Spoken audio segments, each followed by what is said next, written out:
We have seen members of the Patriotic Front, the former government, a government that has been heavily criticized while it was in power, even while they're in the opposition, but their works while in power still continue to be criticized. And the Socialist Party has not shied away from expressing itself on what they felt was being done wrong in the previous regime. But we've seen members of the former party joining the Socialist Party. What exactly is put into consideration before a member joins, especially from the former ruling party?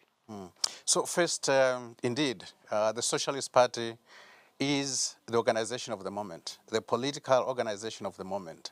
We are receiving a lot of new members, people that have never been in politics before.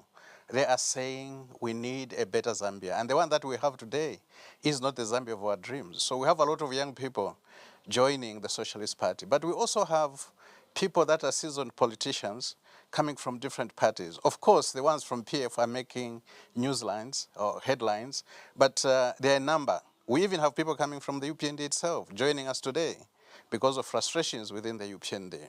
But coming to the PF members, for us, what is critical is that as a Socialist Party, we have an ideology.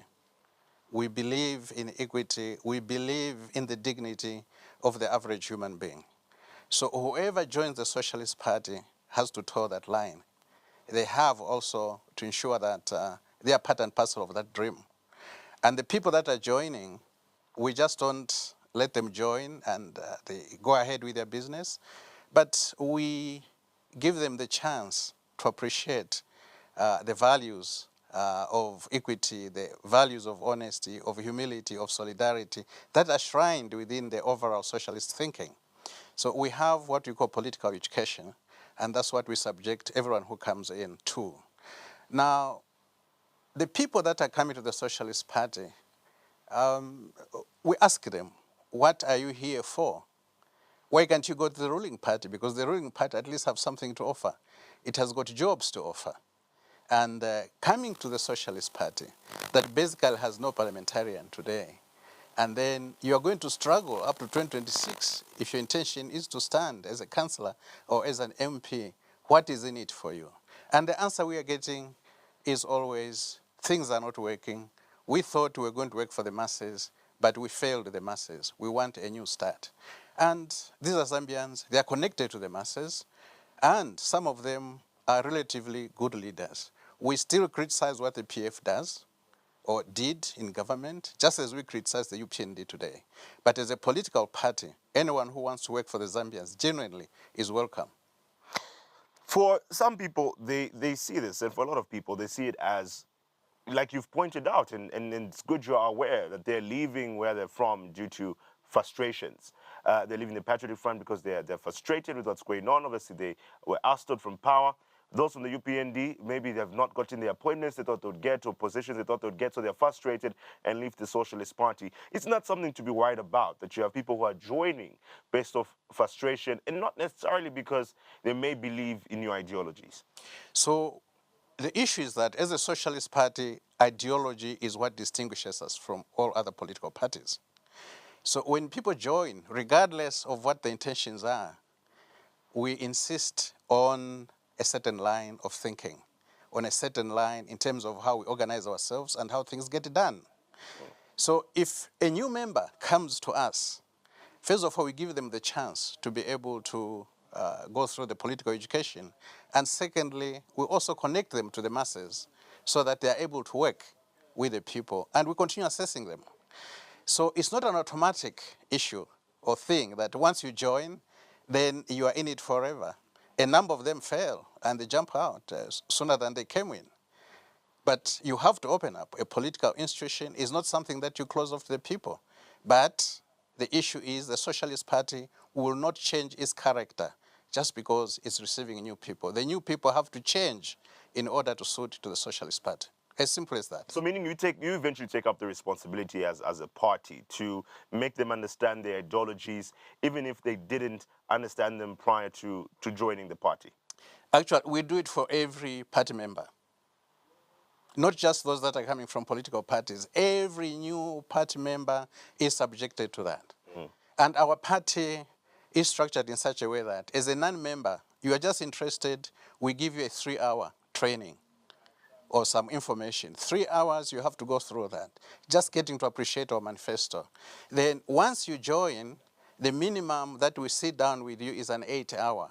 And we have extended that now for those that are sort of in leadership or connected to the masses to 2 days. So you are talking about almost 12 hours that we subject the people to. And that's not the end of the story. That's just the beginning.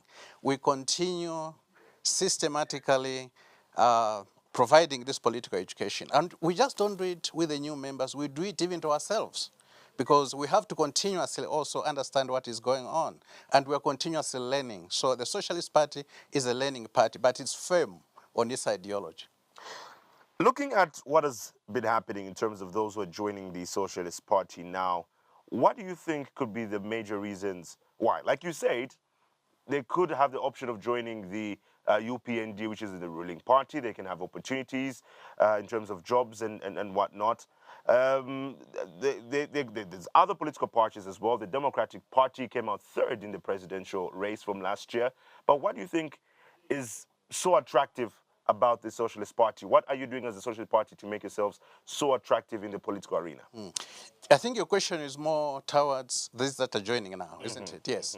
So one is that the Socialist Party did a lot of groundwork and continues to do so. So the 2021 election results are not really a good reflection of the massive investments the Socialist Party made on the ground. A lot of the new people coming to us, they tell us, you know what, I went to this rural area and your presence is there, it's visible. So the elections were by default.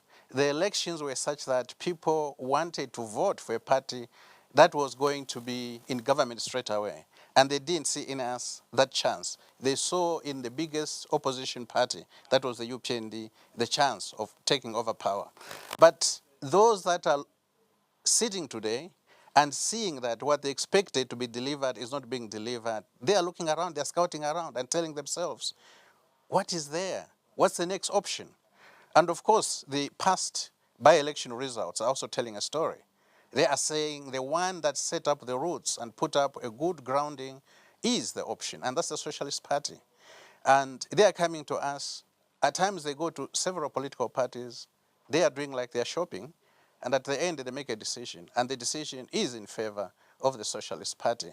So what are we doing differently? What we are doing differently is that we are saying Zambia needs radical change. It's not just a change of names and faces. It's a transformation that will benefit the masses of our people. These have been betrayed. They had hopes in 1964. They had hopes in 1971. They had hopes in 2011. And they had hopes in 2021. And each time they think there's going to be a drastic change that will benefit the poor of this country, they get betrayed. And they feel betrayed already a year later.